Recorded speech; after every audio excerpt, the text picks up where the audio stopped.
Russell has been working with a number of growers on the eastern part of the island of Hawaii, introducing them to and helping them get started with cultivating the tropical Lucas bourbon. No, I'm okay. Thanks, Ken. Thank you, Russ. How's this? Can you hear that all right? Yeah, great. Good afternoon. Thank you for letting me come and speak at the conference. I'm going to be talking about, I feel like this title is a misnomer at this point because first of all, we're only working on Leucospermum, and second of all, really low elevation tolerance doesn't help describe it. It's really heat tolerance, tolerance to water, both irrigation and relative humidity. My introduction to Proteaceae began in 2015 when I was a grad student working on macadamia. So for all you Australians here, I was a macadamia guy before I was a Leucospermum. And for other folks, macadamia is in Proteaceae, so that's why I'm saying that. When I became an extension agent, one of the first people that approached me was Ken Lenhart. I was an extension agent on Oahu Island. This was pre-COVID, and I was over on Oahu, and he thought it would be a good idea for us to take a look at some of the hybrids that he had bred for low elevation, high temperature, water, phytophthora, all those tolerances, right? The idea was that we were going to try to increase the production regions for Leucospermum, and it's actually turning out really well. I'll try to use the clicker, Alberto, but maybe because I have large photos, I'll just have to tell you to move forward, so let's see what happens. Okay, I saw that there was gonna be a talk on the effect of volcanic eruptions on Protea, Leucospermum, all those Proteaceae. I wanted to commiserate with the Canary Island folks. Now that I'm on Big Island, I'm living on what's considered one of the most active volcanoes in the world. This was from the 2018 eruption in Leilani Estates, which I believe you were referencing in the previous talk. This picture was taken while evacuating a friend's house. It was in a residential neighborhood where the volcano popped up. It was also in an agricultural region. So we lost most of the east side of the island's papaya production. We also lost most of the east side of the island's orchid production. Papaya rebounded really quickly, but orchid production is still slowly increasing in East Hawaii. This also affected Protea growers that were downwind from the volcanic eruption. But I'm not focusing on volcanoes, I'm focusing on low elevation. Giving you an idea of what Hawaii looks like, where I'm at, where our main campus is, and where the main production regions are. So Big Island, we call it Big Island because it's called Hawaii Island, but it's a confusing topic for people outside of Hawaii, is where I reside at the Komohana Research Extension Center in Hilo. We've got Maui, where we've got a few either still active or retired Protea growers. I saw Carver Wilson. I've met some other individuals on this trip that are or have grown on Maui. We've also got Molokai, which is a complete black box for production, for me at least, and Oahu, where our original trial happened and where one of the farms that I'm discussing is located, although there's two farms that will be discussed at this conference as a whole. Again, Kauai, the furthest island from Big Island, the most north that's actually inhabited and has production, also a black box. We don't have any information on low elevation varieties on that island as of now. And you can see University of Hawaii's main campus right there, kind of tucked in near Honolulu. So the first farm that I will show, and a farm that I'm not going to elaborate too much on, but where we did our trialing, is right where that red star is in a location called Wailua. And that's 2B's farm. Jamie, would you raise your hand? So Jamie Barton is the grower owner of that farm. She's going to give a nice long talk, so I'm not going to focus on this farm at all, although we did do the trialing there. This is where we planted, I believe, around 412 plants of the varieties that we're discussing. I forgot, I want to read my notes too, so that's why I'm sitting right here, so I can look at my computer. I was doing pretty good without them, but now that I'm having to think of numbers, I gotta look down. So there's some extra varieties that aren't gonna be discussed because either we had too few plants of them that we couldn't get really good data, or I wasn't super confident about describing them because we weren't entirely sure if they were the plant that we thought they were. Or they did so poorly that we thought they weren't worth discussing.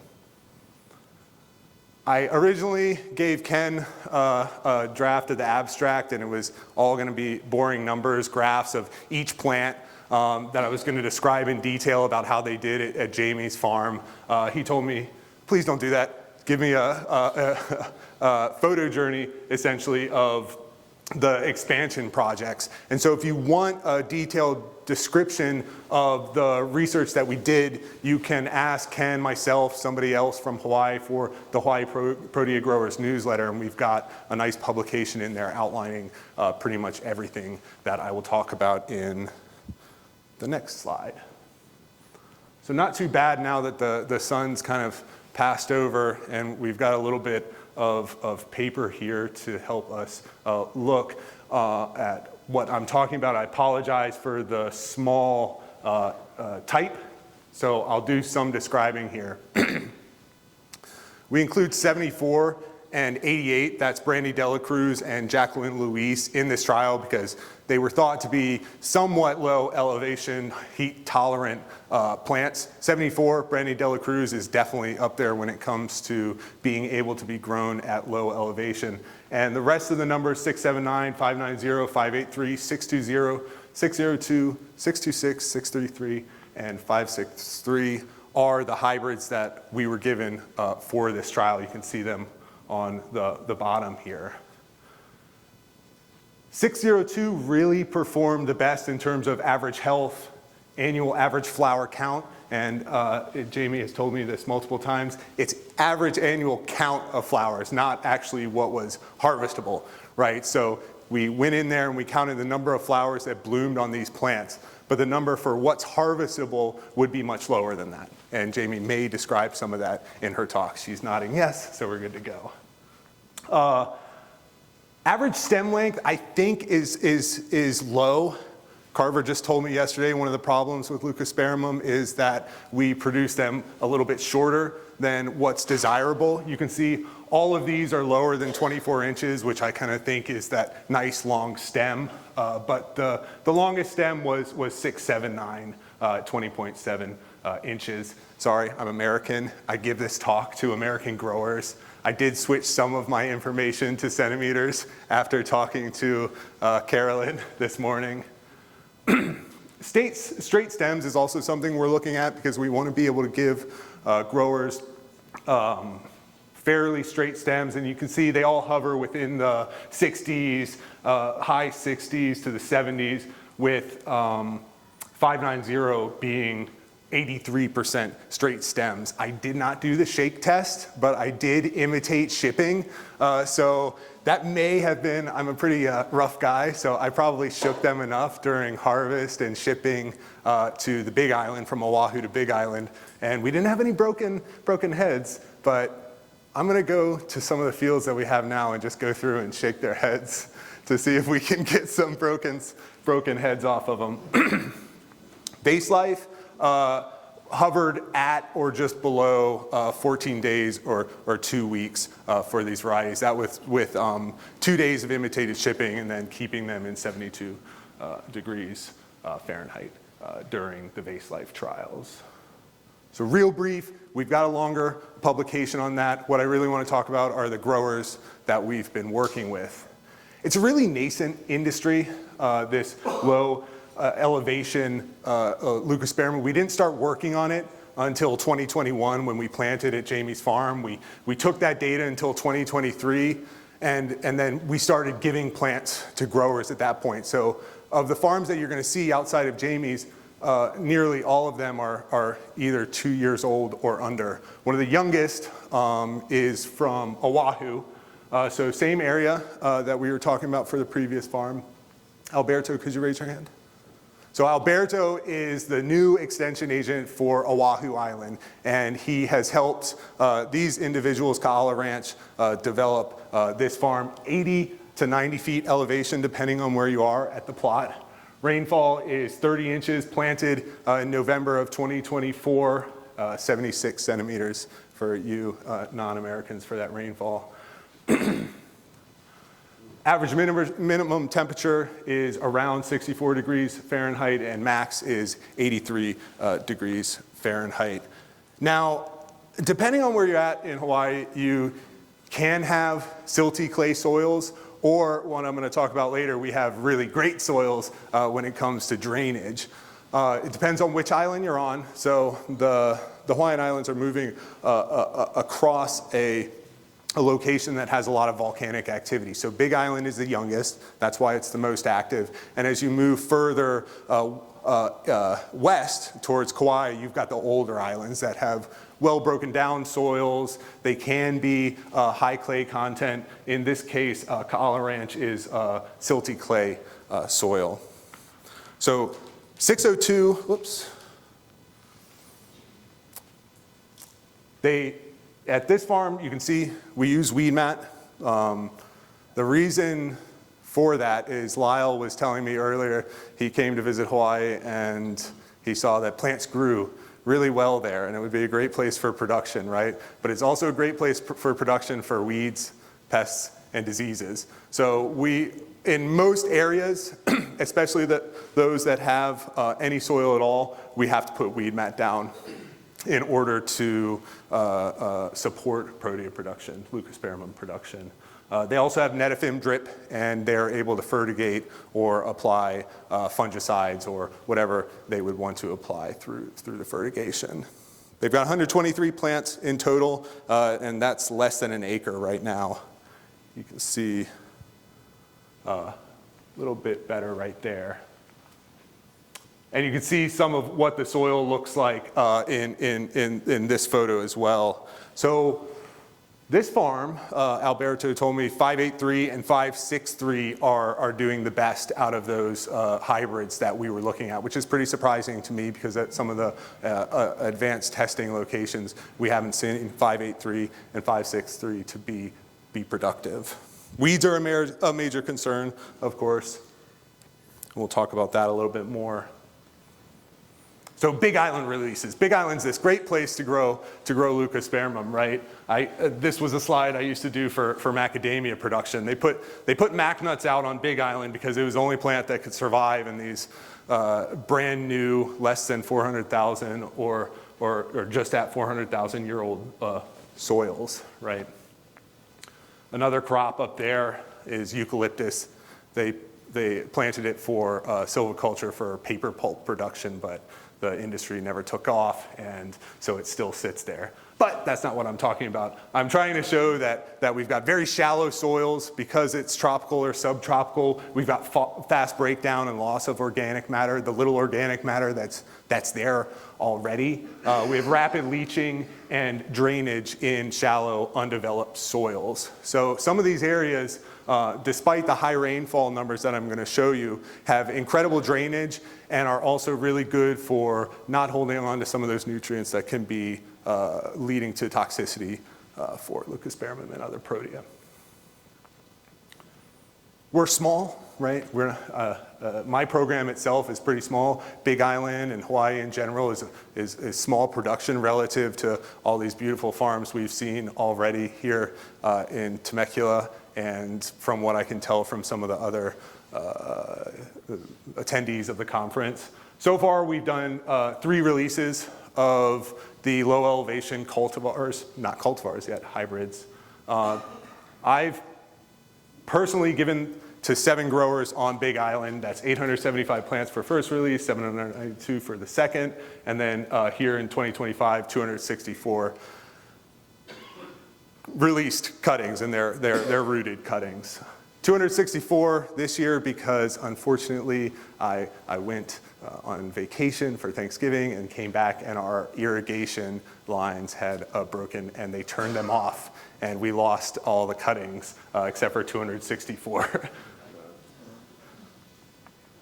Here's an idea of what we're working with for a propagation environment at my location. The picture on the left is old. We keep stock plants potted in a greenhouse in an insect exclusion environment. They're now in 3 to 5 gallon pots. I didn't get an updated picture before coming. I took a picture, but I didn't put it into the slide. Very small production area, just use netafim tubing, very simple netafim tubing and misters, and a very simple timer. I do have the propagation environment under about 80% shade. That's a 70% shade cloth, but then with the older plastic, we're probably looking at closer to 80% shade. And this is at 280 feet elevation at the Komohana Research Extension Center. Right there.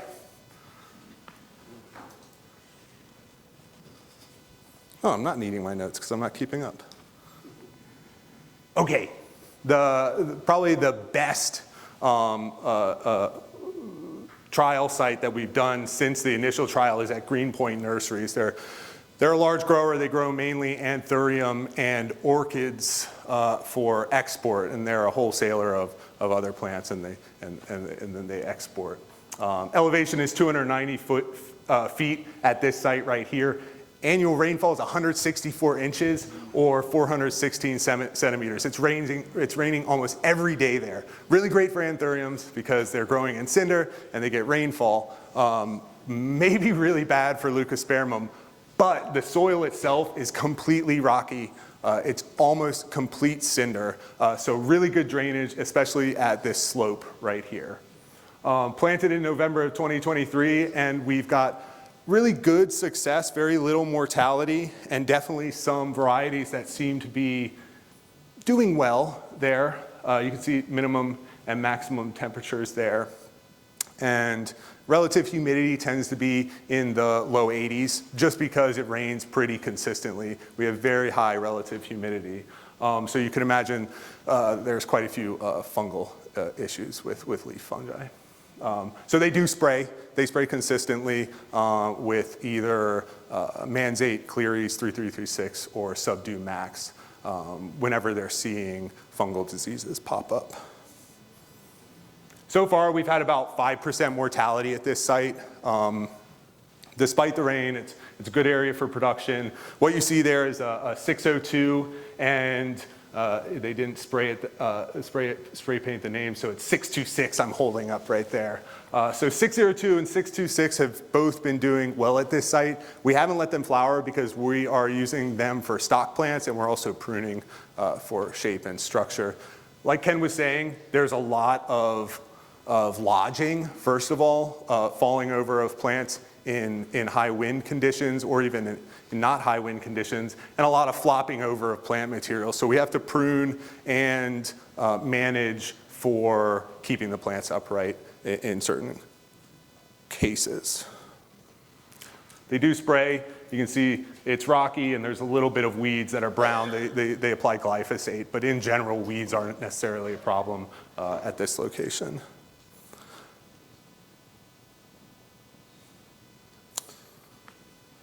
'74, Brandy Dela Cruz. So again, trying to test varieties against what we know is tried and true for being a low elevation plant in Hawaii. The only other really good plant that is doing somewhat well is 620. So this fits in with some of the trials that we were doing at Jamie's site. Those 600s, the 602, 620, and 626 are looking like hybrids that are successful for low elevation. What didn't do well is 200, 583, 563, and 674. So that was really surprising, Alberto, that you said at 80 and 90 foot elevation, 583 and 563 were actually doing well. What I mean by they're not doing well, They haven't died. they haven't died. Yeah, okay, there we go. That's doing well in our book. Next up, we've got in Wood Valley, very close to Pahala, if you're familiar with the area, we've got Ashley Lele's site. So Ashley, maybe you can raise your hand. Don't ask me questions. When you see somebody raise their hand, if you have a question about their site in particular, ask them the question because they'll know better than me. I come out to the farms as much as I can, but I've probably only been out to Ashley's, what, 3 times, 2-3 times, so he's a better judge of how his farm's doing. 2,500 feet elevation. We had originally said 45 inches, but that's coming from a weather station that's not right in Wood Valley, so more than likely the actual rainfall is much higher. What do you think, Ashley? How much higher? Maybe triple that, okay? So try 360 centimeters or so. Continually planting, started planting in 2021, and then planting every year since pretty much, right? 65 degrees Fahrenheit for minimum, probably a little bit lower because again, this is from a weather station that's not right close to his actual farm. It's deep in this valley, so it's a little bit difficult to get accurate data there. Max temp 81 Fahrenheit and a silty clay loam soil. So Ashley's got about 21.5 acres, but only 1.5 acres of that right now is in production with about 900 plants. Weather-wise, Ashley says they have an average day of a sunny in the mornings, overcast in the afternoon, and late afternoon and evenings they get rain. So similar to Pana Eva. How it works is the mountains catch some of the trade winds. They tend to build cloud formation during the day, and then by the evening those clouds have reached a capacity that it can rain. So that's what you're seeing typically on the east side of Big Island and the east side of most of the islands. Ashley thinks it gets closer to 50 to 55 degrees at night. Very wet. You've definitely lost plants to fungal issues, but you are spraying with Manzate and Subdue Max. So they're also using Manzate and Subdue Max to manage both root and foliar fungal pathogens. Here's some of the production regions that Ashley has developed. Again, a lot of weed pressure, right? So Ashley originally tried not using weed mat on about 250 plants, realized that it was too much of a struggle, and was beginning to use weed mat for the rest of the plants. Growers do use Fusilade to manage one of the biggest weed species, guinea grass, that we deal with that can completely take over production areas. I know that Ashley and Jamie have both had success using Fusilade, which targets only monocots, and it seems that it's not phytotoxic in any way to at least these Leucospermum varieties. Drip irrigation used for young plants, but in general, he has plenty of rainfall. So rainfall isn't a problem for us, so we're not dealing with too much irrigation. 74, of course, does really well at this site, and another hybrid that I'm really happy with to see it being successful is 633. I think we saw some of this at Rainbow Protea. Tiny neon flower. Didn't do well at any low elevation sites, but is actually doing well at Ashley. So I'd love to see that being produced at higher elevation. That's for you, JP. We have another grower close to Ashley who's right next to him, JP Kaloy. 602 is also a variety that's been doing well according to Ashley. Only about 6% mortality at the time that I had talked to Ashley, which was more than a few months ago. So there could have been some more mortality since then. So Ashley's mainly focusing on propagation of the best varieties. So for those of you that are in Hawaii, or maybe some that are outside of Hawaii, Ashley's up and coming in terms of being a nurseryman for Leucospermum, Protea, and other Proteaceae, possibly even some plants in the Myrtaceae family. Next, we're looking just above Hilo in a region called Ahualoa, another high rainfall area with an individual. The farm is Farmhouse Up Malca. Lisa Salazar is the owner. Just below Ashley's elevation, she's at 2,400 feet. Probably more accurate rainfall, closer to what Ashley is saying. They get rainfall nearly every day, the same situation. Sunny in the mornings. I was there at 9 a.m. For that picture. and slowly getting cloudy towards afternoons, rainfall in the evenings. Not great for fungal pathogens, especially on foliage. They've been planting since 2021 when they got plants from another producer, and then I started giving plants in 2023 all the way to 2025. Minimum temperature, 54 degrees, max 77, so a lot cooler than some of the other areas we've been discussing. And again, silty clay loam soil, you're gonna see that soil type pretty consistently outside of the rocky regions, the cindery regions on Big Island. A variety that's done well up there for Lisa is 590, and you can see some of those plants right there. One problem is getting growers to keep track of the tags. And so I'll go to a place and I'll say, so how are the plants doing? And they'll say, oh, some of them are doing well, some of them aren't doing well. I didn't put tags in, so I don't know which one. So I have to wait till they flower for me to be able to see what plants they're talking about.